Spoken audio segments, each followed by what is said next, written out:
Hello everyone. तो आज हम नेक्स्ट लेसन प्लान डिस्कस कर रहे हैं।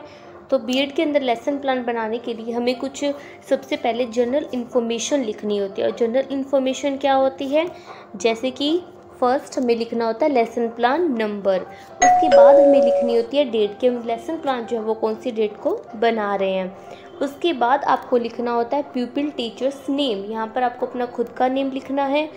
थर्ड आपको लिखना होता है क्लास कि आप कौन सी क्लास के लिए लेसन प्लान बना रहे हैं। फोर्थ आपको लिखना है सब्जेक्ट कि आप कौन से सब्जेक्ट के लिए लेसन प्लान बना रहे हैं। उसके बाद फिफ्थ पॉइंट आपको लिखना होता है duration of the period, प्यूपिल teachers roll number, यहाँ पर जो कि आपको अपना खुद का कॉलेज का रोल नंबर लिखना है। उसके बाद आपको लिखने होते हैं average age of the pupils कि जिस क्लास के लिए आप लेसन प्लान बना रहे हैं उस क्लास के स्टूडेंट की एवरेज एज कितनी है। आप 6th क्लास के लिए लेसन प्लान बना रहे हैं तो 6th क्लास के स्टूडेंट की एवरेज एज लिख देंगे। 7th क्लास के लिए बना रहे हैं तो 7th क्लास के स्टूडेंट की एवरेज एज लिख देंगे। उसके बाद हमें लिखना टॉपिक कि जो हम लेसन प्लान बना रहे हैं उसका टॉपिक क्या है। नेक्स्ट में लिखनी होती है अनुदेशनात्मक सामग्री। अनुदेशनात्मक सामग्री क्या होती है, जो एक टीचर क्लास के अंदर इंस्ट्रक्शन देने के लिए यूज़ करता है। तो टीचर क्लास के अंदर इंस्ट्रक्शन देने के लिए क्या क्या चीज़ें यूज़ करता है, तो पहली होती है हमारे पास सामान्य सामग्री। जो निर्देशनात्मक सामग्री होती है उसको दो तरह से डिवाइड करते हैं। पहले में लिखनी होती है सामान्य सामग्री। सामान्य सामग्री क्या होती है, जो किसी भी क्लास में आपको मिलती है, मतलब कॉमन मटेरियल उनको बोल सकते हैं, जैसे कि चौक है, डस्टर है, ब्लैक बोर्ड है। सेकंड होती है विशिष्ट सामग्री। विशिष्ट सामग्री जो क्या है, जो एक टीचर अलग से प्रिपेयर करके लेके जाता है, जो आप क्लास में अलग से उस टॉपिक के लिए प्रिपेयर करके लेकर जाएंगे। जैसे अगर आप पीपीटी लेकर जा रहे हैं तो पीपीटी क्या होगी, आपकी विशिष्ट सामग्री होगी। और अगर आप मॉडल लेकर जा रहे हैं तो मॉडल आपके लिए एक विशिष्ट सामग्री होगी। अगर आप चार्ट लेकर जा रहे हैं तो चार्ट एक विशिष्ट सामग्री होगी। नेक्स्ट हमें लिखने हैं अनुदेशनात्मक उद्देश्य। अनुदेशनात्मक उद्देश्य क्या होते हैं, जो एक टीचर का एक क्लास के अंदर पढ़ाने का उद्देश्य होता है वो क्या होता है, अनुदेशनात्मक उद्देश्य होता है। आप जो भी सब्जेक्ट पढ़ा रहे हैं, जो भी टॉपिक आप पढ़ा रहे हैं, वो आपका पढ़ाने का क्या उद्देश्य है, उस टॉपिक को पढ़ने के बाद स्टूडेंट क्या चीज़ सीखेंगे, वो क्या होते हैं, हमारे अनुदेशनात्मक उद्देश्य होते हैं। अनुदेशनात्मक उद्देश्य दो तरह के होते हैं। पहला होता है सामान्य उद्देश्य। सामान्य उद्देश्य जो होता है वो हमारे सब्जेक्ट से रिलेटेड होता है। जैसे हमारा सब्जेक्ट है सोशल स्टडीज़ और जो ये टॉपिक है वो है भूगोल के अंदर आता है सोशल स्टडीज़ में। तो ये पढ़ाने का एक टीचर का क्या उद्देश्य है, तो जैसे कि फर्स्ट हमें लिखना है छात्रों में भूगोल के अध्ययन के प्रति रुचि जागृत करना। सेकंड, छात्रों में मानसिक शक्ति का विकास करना। थर्ड, छात्रों में बौद्धिक कल्पना व तर्क शक्ति का विकास करना। फोर्थ है छात्रों में प्रकृति के प्रति लगाव की भावना जागृत करना। सेकंड हमें लिखने होते हैं विशिष्ट उद्देश्य। विशिष्ट उद्देश्य जो है वो हमारे टॉपिक से रिलेटेड होते हैं। जैसे हमारा टॉपिक है यातायात के साधन, तो ये टॉपिक पढ़ने के बाद स्टूडेंट क्या चीज़ सीखेंगे और इस टॉपिक के से जो एक टीचर है वो क्या सिखाना चाह रहा है, ये टॉपिक पढ़ाने का एक टीचर का क्या एम है, वो हमारा विशिष्ट उद्देश्य होगा। जैसे कि फर्स्ट है छात्रों में यातायात का विकास करेंगे। सेकंड, छात्रों में सभी यातायात के मार्गों का जो नियम उन्हें बताएंगे। थर्ड है छात्रों के यातायात के उद्देश्य विकसित करेंगे। फोर्थ है छात्रों को प्रकृति गुणों का विकास करना। और फिफ्थ है छात्रों में यातायात संबंधी जानकारी का विकास करेंगे। थर्ड आता है हमारा पूर्व ज्ञान परीक्षण। अब जो क्या कोई भी टॉपिक पढ़ाने से पहले आपको स्टूडेंट का पूर्व ज्ञान परीक्षण करना है कि उन्हें पहले से इस टॉपिक के बारे में कितना पता है और अगर उन्हें पता है वो चीज़ सही है या फिर नहीं है। तो ये आप कैसे करेंगे, इसके लिए आपको स्टूडेंट से क्वेश्चंस पूछने हैं। तो इसके लिए सबसे पहले आपको हेडिंग डाल देनी है प्रस्तावना। उसके बाद आपको दो कॉलम्स बनाने हैं। फर्स्ट में आपको लिखना है छात्र अध्यापिका कथन और सेकंड में आपको लिखना है छात्र छात्रा क्रियाएं। छात्र अध्यापिका कथन के अंदर आप एक स्टूडेंट से जो भी क्वेश्चंस पूछ रहे हैं वो आपको लिखने हैं। छात्र छात्रा क्रियाएं के अंदर स्टूडेंट का जो भी रिस्पॉन्स है वो आपको लिखना है। जैसे कि फर्स्ट क्वेश्चन आप उनसे पूछेंगे प्राचीन काल में मानव एक स्थान से दूसरे स्थान पर कैसे जाता था, तो बच्चे आंसर करें कि पैरों से चलकर जाता था। सेकंड है आदि मानव ने अपनी भारी सामान ढोने के लिए किसका आविष्कार किया, पहिए का आविष्कार की स्टूडेंट आंसर देते हैं। थर्ड है बस, कार, ट्रेन, हवाई जहाज किस प्रकार के साधन हैं, स्टूडेंट आंसर देते हैं कि यातायात के साधन हैं। फोर्थ क्वेश्चन है यातायात के बारे में आप क्या जानते हैं, समस्यात्मक प्रश्न, मतलब स्टूडेंट कोई रिस्पॉन्स नहीं दे रहे हैं इस चीज़ का।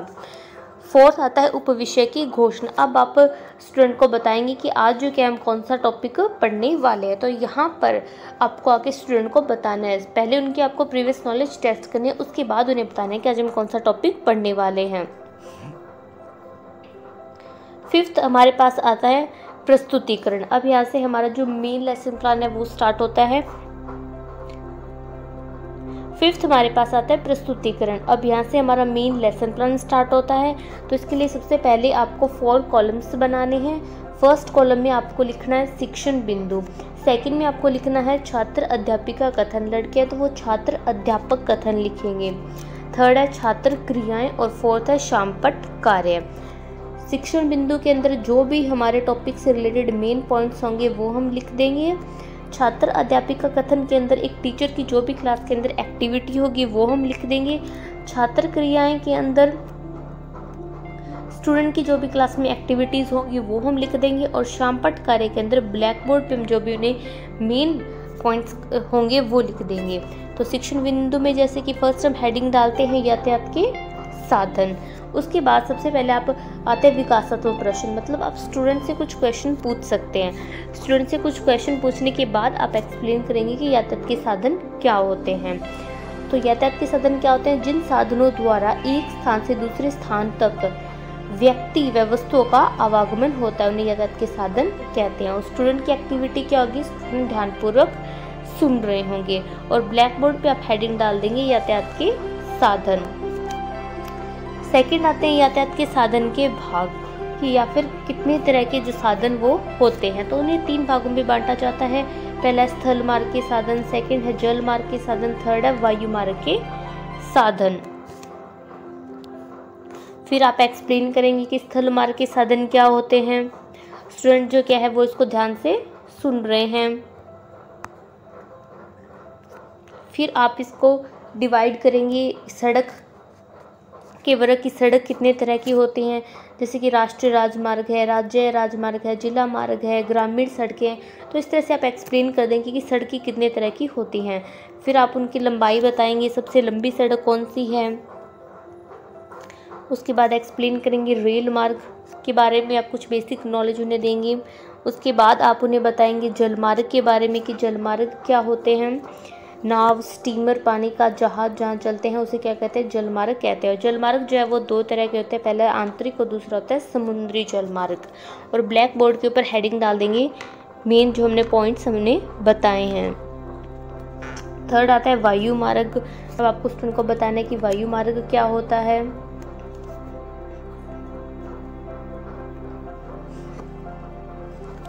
अब वायु मार्ग से रिलेटेड कुछ एग्जाम्पल दे सकते हैं, जिसकी हेलीकॉप्टर है या उड़ान भरते हैं, इस तरह से।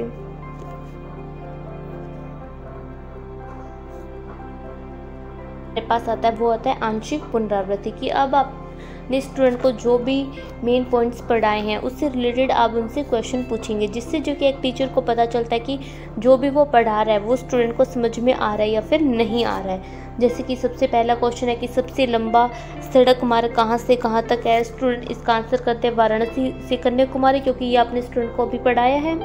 सेकंड है स्थल मार्ग किसे कहते हैं, तो स्टूडेंट आंसर देते हैं कि धरातल पर आने जाने के रास्तों को स्थल मार्ग कहते हैं। तो थर्ड हम उन्हें बताते हैं यातायात के साधनों की उपयोगिता, कि यातायात के साधन क्यों ज़रूरी है।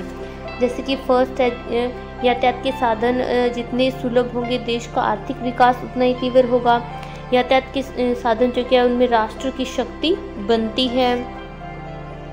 थर्ड है सुरक्षा की दृष्टि से भी बहुत ज़्यादा उपयोगी है। और स्टूडेंट की एक्टिविटी क्या होगी कि स्टूडेंट इस चीज़ को ध्यान से सुन रहे हैं। उसके बाद आता है निष्कर्षात्मक कथन। अब आप स्टूडेंट को बताएंगे कि आज हमने कौन सा टॉपिक पढ़ा है और उसके अंदर मेन पॉइंट्स क्या है। ठीक है, तो इस तरह से आप स्टूडेंट को एक तरह से फिर से वो चीज़ें रिवाइज करवा देंगे जो आज हमने पढ़ी हैं। उसके बाद 6 हमारे पास आते हैं पुनरावृत्ति प्रश्न। अब आपने जो भी टॉपिक स्टूडेंट को करवाया है उससे रिलेटेड आप उनसे क्वेश्चन पूछेंगे। जैसे कि फर्स्ट है यातायात के साधन किससे कहते हैं, सेकंड है यातायात के साधन के प्रकार बताइए, थर्ड है जलमार्ग कितने किससे कहते हैं, फोर्थ है यातायात के साधनों की उपयोगिता बताइए। 7th है मूल्यांकन प्रश्न, ये आप स्टूडेंट की इवैल्यूएशन करने के लिए उनसे पूछते हैं। फर्स्ट है स्थल मार्ग किसे कहते हैं, सेकंड है वायु मार्ग किसे कहते हैं। नेक्स्ट आता है गृह कार्य। अब जो भी टॉपिक हमने स्टूडेंट को करवाया है उससे रिलेटेड हम उनको होमवर्क देंगे। जैसे कि पहला है यातायात के साधन किसे कहते हैं, आप उनसे क्वेश्चन भी लिखने के लिए दे सकते हैं, या फिर उन्हें कोई एक्टिविटी दे सकते हैं, उनके आसपास जो भी यातायात के साधन हैं उनकी एक वो लिस्ट बनाकर लेकर आए, ठीक है, उनकी इम्पोर्टेंस लिख कर लेकर आए। तो आप इस तरह से भी कुछ अलग से दे सकते हैं, या फिर जो भी आप उन्हें टॉपिक आज करवाया है उससे रिलेटेड क्वेश्चन भी दे सकते हैं। तो सेकंड है यातायात के साधन कितने प्रकार के होते हैं। थर्ड है यातायात के साधन की उपयोगिता बताइए। तो इस तरह से आप लेसन प्लान बना सकते हैं, और वीडियो आपको हेल्पफुल लगती है तो वीडियो को लाइक और चैनल को सब्सक्राइब करें, जिससे जो कि आपको आने वाली वीडियोस का नोटिफिकेशन भी मिल जाए।